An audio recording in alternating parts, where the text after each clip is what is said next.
Peace and blessings. Good morning, Father Augustino here, and today is the second week of Lent, Saturday of the second week of Lent, and this is your daily meditation. So a couple days ago, I was driving with one of the brothers. We woke up really early, 5 o'clock, to go pick up the food that we gather for our weekly food handout in Paterson, New Jersey. And for this, we have a van, and I'm not going to lie, it's kind of a miracle this van even works at all. And so to kind of get into the van, we have a key. Normally a key would open a door, but we have to go in through the passenger side back door to get in, crawl through to open up the driver's side door. It's kind of like a ghetto, theft proof system.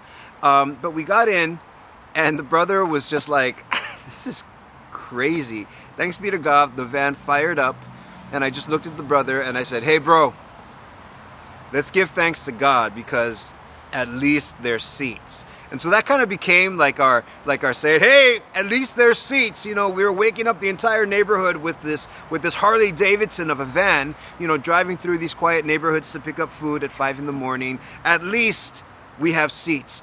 But I was thinking about it and reflecting on it. It's like, I'm grateful that I can have a positive attitude in a time where, it's so easy to complain, to say like, what the heck, what's wrong? This is like, this is so messed up. And to say, at least we have seats is actually the fruit of having gone through much suffering. This is in a way what I'm trying to speak about this morning when the Lord on their way down talks to the disciples, the 3 disciples in Matthew chapter 17 verse 9. It says, and when they were coming down the mountain, Jesus commanded them, tell no one the vision until the Son of Man is raised from the dead. Now, commanded you to not tell? Hold on. I just saw the glory of God. I just heard the voice of God the Father, and you don't want me to tell? Aren't we supposed to share God's glory? Well, that's actually a very good question. Some would say that yes, we're meant to share God's glory because it doesn't belong to us. And in fact, there might be somebody who needs to hear that for the building up of the faith.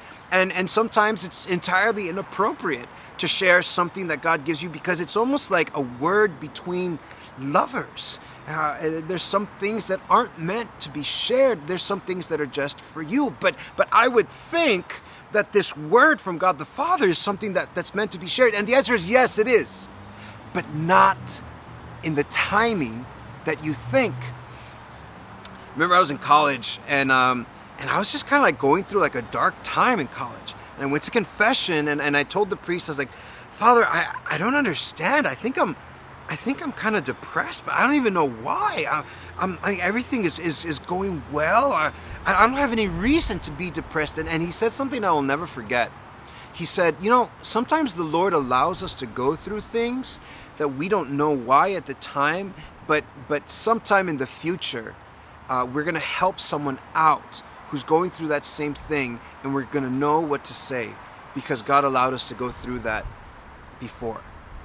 And let me tell you, as a priest, helping out so many souls every single day, God uses sometimes the dark times of our life, sometimes the unexplainable, sometimes the things that you just didn't understand, because He needs you to be that affirming word. He needs you to be the reminder of His glory in a time that can be very dark, or maybe it's just in a time where we're tempted to complain, to remember not to complain and to be grateful.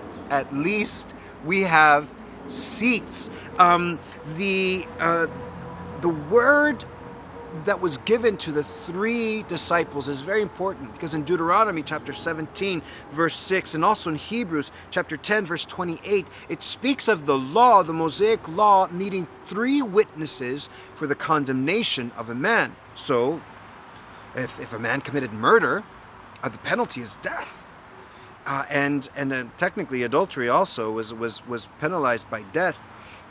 And so you needed 3 witnesses. It says 2 or 3 witnesses to condemn a man. So it's interesting that after the resurrection is when John, James, and Peter said, hey guys, remember when Jesus took us up that mountain? Well, let me tell you what he said. Let me tell you what we heard. Let me tell you what we saw. Maybe it was in a difficult time. After the resurrection is when Jesus said, he commanded him, is raised from the dead. Maybe it was in those days before Jesus appeared to them in the upper room, when they were fearful, when their hearts were broken. Maybe if we can imagine the scene, all the disciples went into the upper room and they were just like, what just happened? Jesus died. And then maybe it was Peter, maybe it was John, maybe it was James. He said, but no, remember what he said. And when he appeared to them risen, they were able to give testimony, not for someone's condemnation to death, but in the glorious truth of his resurrection in life. My brothers and sisters, how is it that we can be that word reminding others of his glory? We have seen the glory of the Lord.